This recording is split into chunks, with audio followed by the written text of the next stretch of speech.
Oke, tier 1 sudah. Next, tier 2. Let's go. Oke, hari ini kita bakalan lanjutin pembahasan kita cara buat setting emblem baru. Dan hari ini kita bakalan lanjutin pembahasan kita ke pembahasan yang lebih menarik. So, langsung aja kita mulai. Let's go.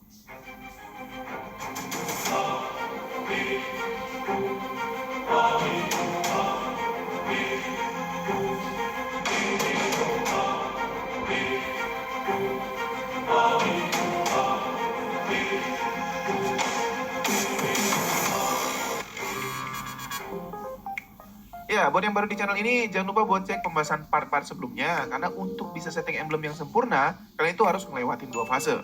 Fase pertama itu pilih emblem dasar yang bawa semua status dasar yang bisa dipilih dari ke-7 emblem yang ada di deretan atas ini. Untuk pembahasannya pastinya udah gua kupas tuntas di konten yang ini. Nah, kalau udah dapet emblem yang cocok buat hero kalian, fase selanjutnya pastinya milih talent-talent dari masing-masing tier yang ada di sini.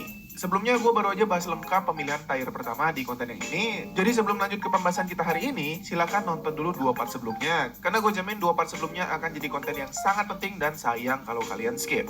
Oke, sekarang kita lanjut ke pembahasan selanjutnya, tier kedua. Kalau di tier pertama kemarin kita cuma dapat status dasar aja, di tier kedua ini kita masih ada 8 talent yang tentunya unik dan kalian harus paham siapa yang boleh dan nggak boleh pakai talent-talent ini guys.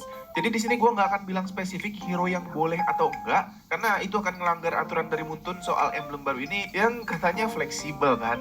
Jadi memang harus bisa dipakai sama semua hero, tapi kita harus tahu plus sama minus dengan bawa masing-masing talent. Oke, biar nggak lama-lama lagi, langsung kita mulai sama talent yang pertama untuk set tier kedua ini.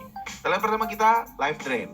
Regenerasi 3% HP sama 1,5% mana kalau kita itu ngekill atau bantuin teman satu tim kita ngekill minion yang ada di lane.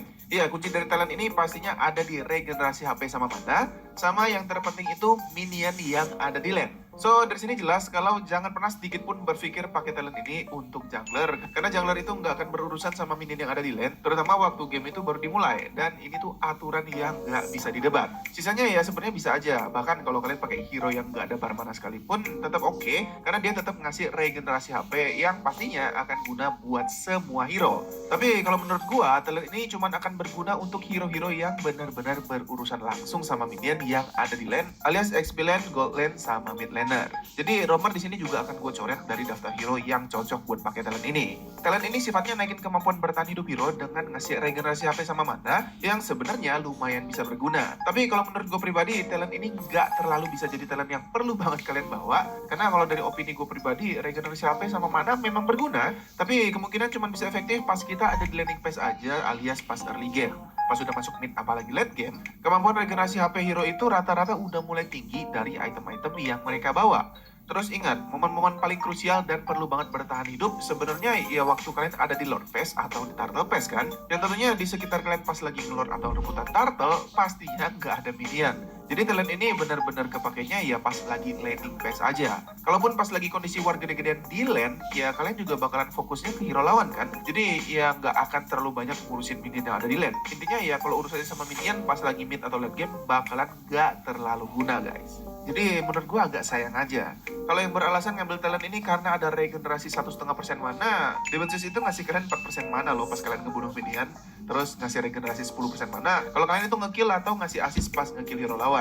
Bahkan Demonsis ini ngasih kalian 6 mana regen juga buat atribut dasar hero kalian. So, ya menurut gua talent ini sebenarnya bagus, tapi untuk early game aja. Pas udah masuk mid, apalagi late game, talent ini agak kurang berguna sih. Kecuali kalian itu pakai hero yang benar-benar berurusan dan bergantung banget sama yang namanya minion. Misalnya Alice atau Cecilian yang emang buat mereka itu ya minion sampai late game tetap jadi resource yang penting banget. Plus ya emang mana dari mereka sampai kapanpun tetap aja boros. Bahkan Aldo sekalipun menurut gua nggak butuh emblem ini karena sumber stacknya nggak cuma dari minion aja. Dan dibilang butuh banget mana juga yang nggak seboros Cecil sama Alice guys. Talent kedua, Season Hunter. Ya, ini tuh talent pujian para jungler tank di patch sebelumnya guys. Talent ini akan ngasih kalian peningkatan 15% damage hero kalian terhadap Lord atau Turtle dan ngasih peningkatan 7,5% damage terhadap monster jungle. Nah, ini penting nih. Mungkin ada sebagian player yang pakai emblem jungle di patch sebelumnya, tapi nggak terlalu merhatiin kalau sebenarnya emblem ini di sistem patch sekarang dapat perubahan status, dan menurut gua perubahan statusnya ini tuh justru ke arah yang lebih baik. Tapi gimana ya jelasinnya? Gini, kita bahas aja. Di sistem emblem lama, talent yang ada di emblem jungle ini tuh akan ngasih kalian peningkatan 20% damage terhadap Lord, Turtle, sama Turret. Sekarang sisa 15% dan cuma ningkatin damage ke Turtle sama Lord aja. Ke Turret nggak ada peningkatan damage lagi. Ya sebenarnya menurut gue emang nggak perlu sih. Memang objektif utama dalam game ini tuh Turret, tapi ya seberapa banyak sih jungler yang fokus ke Turret? Kayaknya nggak terlalu banyak deh. Jadi penghapusan peningkatan damage ke Turret beneran nggak bikin talent ini jadi jelek atau nggak oke buat dibawa lagi. Bahkan penurunan damage ke Turtle sama Lord yang tadinya 20% jadi 15% pun sebenarnya menurut gua juga nggak masalah. Dihapus pun nggak akan jadi masalah sebenarnya. Karena peningkatan damage ke Turtle atau Lord ini cuma berlaku buat damage serangan kalian aja. Damage retry nggak terpengaruh sama sekali oleh talent ini. So, kalau kalian berpikir bahwa talent ini bakal bikin retry kalian punya damage yang lebih gede dari retry lawan, berarti kalian salah besar. Ini tuh nggak guna sama sekali kalau alasannya itu. Akurasi retry kalian tetap dipengaruhi sama kecepatan tangan kalian sendiri. Terus kalau masalah damage, satu-satunya jalan biar damage retry kalian lebih gede dari damage retry lawan itu cuman dengan menang level dari jungler lawan. Jadi ya pas lagi Lord sama Turtle Pass, kemampuan talent ini tuh dibilang guna-guna banget, ya nggak terlalu juga. Tergantung feeling kalian comboin skill sama spell itu sebagus apa sih sebenarnya. Jadi kalau alasan kalian bawa talent ini biar kemungkinan menang pas adu retry jadi lebih tinggi, mendingan gak usah pakai talent ini, buang-buang slot cuy. Nah, kemampuan yang berubah selanjutnya, di sistem emblem lama, damage yang kalian terima dari Turtle atau Lord itu akan turun 20% pas pakai talent ini. Dan lagi-lagi nggak penting, kayaknya jarang banget deh ada yang mati gara-gara Lord pas lagi nggak kondisi war sama musuh. Jadi ini ya emang nggak terlalu guna. Malah menurut gua, di sistem emblem yang baru ini ngasih peningkatan 7,5% damage ke monster jungle, jadi hal yang paling bagus dari semua perubahan talent season hunter ini guys. Dan malah poin ini yang menurut gua harus jadi pertimbangan paling utama buat bawa talent ini atau enggak. Peningkatan damage dari hero terhadap monster jungle tuh bakalan ngasih kalian kecepatan jungling yang lebih tinggi kalau dibandingin sama jungler yang nggak bawa talent ini. So, balik lagi ke pertanyaannya, talent ini bagusnya dipakai sama siapa? Tentunya yang pertama pasti cuma dipakai sama jungler. Nggak ada alasan buat player di posisi lain untuk bawa talent ini kan. Tapi untuk segi efektivitas, perhatiin juga tipe jungler yang kalian pakai. Talent ini tuh akan lebih oke buat jungler-jungler yang butuh farming cepet dan benar-benar butuh item untuk bisa bantai-bantai, plus di early game tuh agak kurang. Misalkan kayak Link atau jungler-jungler semi marksman kayak Roger atau Yi Sun-shin. Ya intinya kalau kalian main jungler terus ngerasa hero kalian nggak terlalu ada damage dan susah ngekill kalau nggak pegang item, berarti talent ini tuh bisa kalian bawa. Sampai terpenting pastinya harus pinter rotasi hutan guys, kalau nggak agak sia-sia. Atau hero-hero yang junglingnya lama, misalkan jungler tank. Ya tahu kan, kemampuan junglingnya tanker tuh agak kurang. Jadi dengan bawa talent ini, tentunya sedikit banyak akan nge-boost damage dari si tanker yang bikin mereka bisa ngimbangin kecepatan jungler lawan yang full damage. Sedangkan buat jungler-jungler yang justru di early game-nya bisa gasak sana-sini dan ngekill-ngekill banyak, kayak Lancelot, Fanny, Hayabusa, atau hero-hero early game sejenisnya, menurut gua mereka nggak terlalu butuh talent ini, karena mereka bisa dapetin sumber level sama gold lebih banyak dengan manfaatin kemampuan mereka ngekill sana-sini. Dan emang harus gitu mainnya guys. Talent selanjutnya, Tenacity. Kemampuan talent ini menarik banget. Kalau HP kalian ada di bawah setengah alias di bawah 50%, hero kalian itu bakalan dapat peningkatan 18 physical sama magic defense. Ya, setara sama 1 magic resist cock plus 1 liter jerkin. Nggak ada penjelasan spesifik yang harus gue bahas soal talent ini kan? Simple banget cuy. Intinya ya talent ini defensif banget dan pastinya cocok banget buat hero-hero TB alias tahan badan yang harus banyak terima damage. Jadi waktu kalian sekarat malah berasa makin keras gara-gara efek talent ini bekerja. Jadi pastinya tanker-tanker apapun bakalan oke dan cocok aja bawa talent yang satu ini. Bahkan sebenarnya damage dealer yang emang banyak nurunin dan kurangin HP kayak Edith, Marsha, atau Fredrin yang jelas banget dituntut harus banyak nyerap damage atau nyekaratin diri sendiri akan ketolong banget pakai talent yang satu ini. Next, Master Assassin. Talent favorit para damage dealer di sistem emblem lama. Biasanya tuh disebutnya emblem by one ya. Sebenarnya agak aneh sih dibilang emblem by one. Karena kalau kalian perhatiin, emblem ini akan meningkatkan damage pemegang talent ini sebesar 4% kalau hanya terdapat satu hero lawan di sekitar kalian. Jadi sebenarnya kalau temen kita ada di dekat kita alias mainnya ganking ya nggak masalah. Cuman ya emang enak aja nyebutnya emblem by one. Jadi ya udahlah ya. Intinya talent ini bisa dipakai sama semua jenis hero penyerang alias damage dealer yang ngerasa pengen punya damage lebih ngegigit dari sebelumnya. Tapi menariknya, kita tuh punya satu talent lain yang punya kemampuan mirip-mirip guys. Kita lompat sedikit untuk ngebandingin ya. Kita ke talent selanjutnya, Weapon Mastery. Talent ini punya sistem kerja yang mirip sama Master Assassin tadi guys. Di talent ini, setiap peningkatan physical attack sama magic power yang kalian dapetin dari item, emblem, talent, sama skill itu akan dapat peningkatan sebesar 5%. Menariknya, karena kedua talent ini sama-sama ngasih peningkatan damage terhadap hero lawan, gue jadi lakuin sedikit uji coba yang sebenarnya bikin gue sendiri agak bingung dan kaget guys. Di sini gue bikin uji coba buat ngebuktiin sebenarnya talent mana yang ngasih damage lebih gede. Pertama gue tes pakai Tigreal. Emblem dasarnya gue pakai defensif, talent satunya ngisi HP, dan talent ketiganya itu punya efek spell fam supaya hero gue nggak punya sumber lain yang ngasih damage selain status si hero itu sendiri sama peningkatan dari talent di tier kedua ini. Dan ini item-item yang gue pakai buat si Tigreal. Kayak Tigreal pada umumnya lah, full defense. Pertama basic attack. Talent by one ini ngasih 215 poin damage, sedangkan weapon mastering ngasih 207 poin aja. Sedangkan untuk damage dari combo skill 1 sama skill 2 untuk ngasih combo 3 kali damage, talent by one ngasih total 1595 poin, sedangkan talent weapon mastering ngasih 2199 poin damage. Apakah artinya emblem ini ngasih damage yang lebih gede? Bentar dulu, gak selesai di sana. Percobaan kedua, gue pakai Mia dengan settingan emblem yang sama dan peningkatan damage cuma didapat dari sumber yang sama, Master Assassin dan Weapon Mastery. Waktu gue pakai basic attack tanpa item, damage yang dihasilin Mia itu 316 untuk Master Assassin dan 304 buat talent Weapon Mastery. Pas bawa full 6 BOD, selisih damage yang ada justru malah hilang. Yang satu ngasih 1345 dan satu lagi ngasih 1344 damage. Agak aneh, pas gue setting pakai emblem marksman kayak begini, damage tanpa itemnya justru berbalik. Master Assassin ngasih 319 dan Weapon Mastery ngasih 331. Jadi gedean si Weapon Mastery guys. Pas bawa full BOD, selisih damage-nya lagi-lagi turun ke angka yang beda tipis. 1411 sama 1412. Lagi-lagi punya damage yang mirip-mirip. Pas gue tes lagi dengan item aslinya alias Mia full item critical dan lain-lain, gue dapetin damage full plus damage critical yang juga selisihnya nggak terlalu jauh sebenarnya. 2495 sama 2544, selisih 49 poin aja. Kayaknya masih kurang puas nih. Tadi tipe basic attack, sekarang gue pakai lapu-lapu yang jenis hero skill. Kita pakai set emblem kayak begini guys. Nah, gue pakai rangkaian full serangan ultimate lapu-lapu dan hasilnya lagi-lagi selisih damage dari kedua talent ini tipis banget. 4073 sama 3930. Bedanya cuma sekitar 143 poin aja. Menarik kan? Jadi kalau dari hasil percobaan gue, ternyata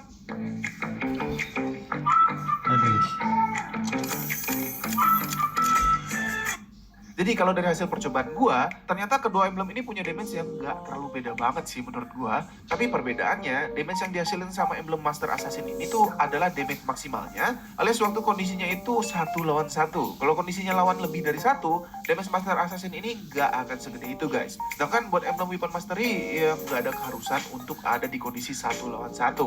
So, ya kalau dilihat dari hasil percobaan gua pribadi sih akan milih Weapon Mastery daripada Master Assassin untuk hero-hero yang butuh damage. Karena Master Assassin nggak akan kerja kalau di kondisi rame.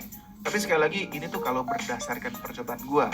Atau mungkin ada yang salah dari rumus percobaan gua, silahkan dikoreksi di kolom komentar. Karena ya memang kelihatannya agak kurang masuk akal sih kalau gini. Nah, itu versi percobaan gua. Tapi kalau menurut versi berdasarkan apa yang tertera dari keterangan emblem, gua bakalan kasih teori yang berbeda. Kemampuan talent Master Assassin meningkatkan damage yang diberikan sebesar 4%, kedengarannya menjanjikan. Semua jenis hero mau bawa item damage kek, bawa item tank kek, kalian itu bakalan dapat peningkatan 4% damage. Mau build tank, emblem tank, semua set defense pun pas lagi nyerang bakalan kasih damage kan. Ya damage yang dikeluarin itu bakalan tetap naik 4%. Jadi buat kalian yang main Fredrin, Akai, atau jungler-jungler apapun akan tetap dapat peningkatan damage output pas bawa talent ini. Sedangkan buat talent Weapon Mastery bakalan lebih cocok buat hero-hero yang semuanya itu full damage, karena talent ini bakalan kasih segala peningkatan damage buat apapun yang berhubungan sama damage. Jadi yang fokus sama damage pakai talent yang satu ini. Gitu ya kalau berdasarkan keterangan yang dikasih. Jadi kalau tanpa diuji coba harusnya milihnya kayak gitu guys. So ya terserah kalian mau pakai teori yang mana. Sekali lagi buat yang punya opini soal dua talent ini, silakan drop pendapat kalian di kolom komentar. Oke, sebelum kita lanjutin pembahasannya, jangan lupa buat kalian yang mau top up diamond murah terpercaya, bisa langsung aja gas ke CS Diamond Store guys. Oke? Ya, kita lanjut ke talent selanjutnya, Bargain Hunter atau yang lebih akrab dipanggil talent diskon. Talent ini bikin penggunanya hanya cukup ngeluarin gold sebesar 95% dari harga aslinya buat setiap item yang ada di shop, alias ngasih diskon 5% untuk setiap item. Satu kata buat talent ini, jelek. Ya, talent ini menurut gue talent yang jelek untuk dibawa hampir sebagian besar hero. Ya, gue bilang hampir sebagian besar karena memang masih ada hero yang worth it bawa talent ini. Kita bahas, kenapa jelek? Karena pengurangannya itu sekarang sisa 5% aja. Di sistem emblem yang lama, waktu Bergen Hunter ini tuh ngasih kalian diskon 10% aja, jarang dipakai cuy. Apalagi sisa 5% kan. Yakin mau buang satu slot talent yang bisa ngasih kalian kemampuan lebih, cuman demi bikin item dagger yang tadinya 250 jadi 237 alias ngurangin 13 gold? Gue sih enggak ya. Bahkan item termahal di Mobile Legends si Blood Wings yang harganya 3000 gold aja, kalian tuh cuma bakalan dapat potongan 150 gold. Jadi menurut gua talent ini tuh sama sekali nggak worth it buat dibawa selagi kalian itu bisa farming, apalagi bisa ngekill. Karena satu kill aja nilainya udah 200 gold cuy. Jadi menurut gua naikin kemampuan ngekill pakai talent lain tentunya bakalan lebih oke daripada sekedar dapetin diskon yang nggak seberapa itu. So kalau menurut gua talent ini tuh cuma oke dibawa kalau kalian itu main hero-hero yang emang nggak bisa farming. Ya, roamer. Ngedelin gold dari item rom itu tuh kadang-kadang emang ngeselin kan. Jadi talent ini tuh bakalan berarti banget buat kaum-kaum yang nungguin receh dari item rom aja. Itu juga kalau mau pakai talent ini sih. Gua sih males ya. Lanjut, talent ketujuh, Festival of Blood. Ya, ngasih efek 6% spell fam. Kalau berhasil nge-kill atau assist, setiap kill atau assist itu akan naikin 0,5% efek spell fam lagi. Maksimalnya bakalan ngasih 10% setelah kalian terlibat dalam 8 aksi pembunuhan. Ya, ini gak usah terlalu banyak dijelasin harusnya. Efek spell fam itu efek regenerasi HP kalau kalian ngasih damage dengan skill. Jadi talent ini bakalan cocok buat dipakai sama player yang main hero-hero dengan tipe serangan skill. Atau gampangnya kalau kalian itu main hero-hero yang pakai kedua item ini disusun dengan item kalian, ya talent ini boleh kalian pakai biar kalian berasa bawa efek itemnya dari awal tapi versi lebih light aja guys. Dan talent yang terakhir, Pull Yourself Together. Talent ini tuh akan mengurangi cooldown battle spell sama skill aktif equipment sebesar 15%. Spell udah tau lah ya mereka-mereka ini. Terus buat skill aktif equipment itu maksudnya ya WON, Conceal, sama Winter. So dengan bawa talent ini kalian tuh bakalan punya cooldown spell sama item yang lebih cepat.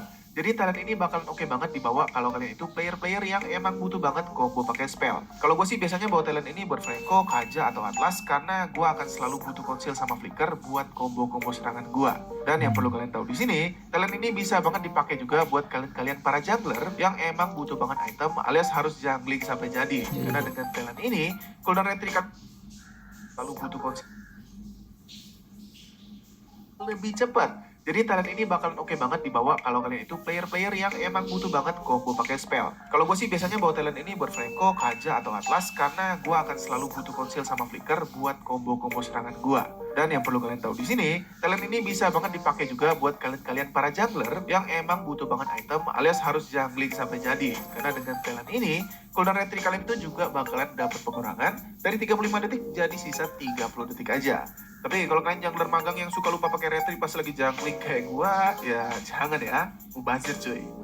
Oke, itu aja pembahasan gue untuk tier kedua yang super panjang ini. So, ya jangan lupa tungguin pembahasan gue untuk tier ketiganya yang pastinya bakalan lebih menarik dan bakalan gue kerjain selanjutnya biar kalian makin paham dan makin enak setting emblem buat hero-hero kalian. So, karena pembahasan gue udah selesai, berarti sekarang waktunya gue harus pamit. Thanks for watching, salam solo public, and see you again in my next videos. Bye-bye! Okey, ada okey, last tier 3. Lepas tu dah boleh lah start untuk upgrade emblem.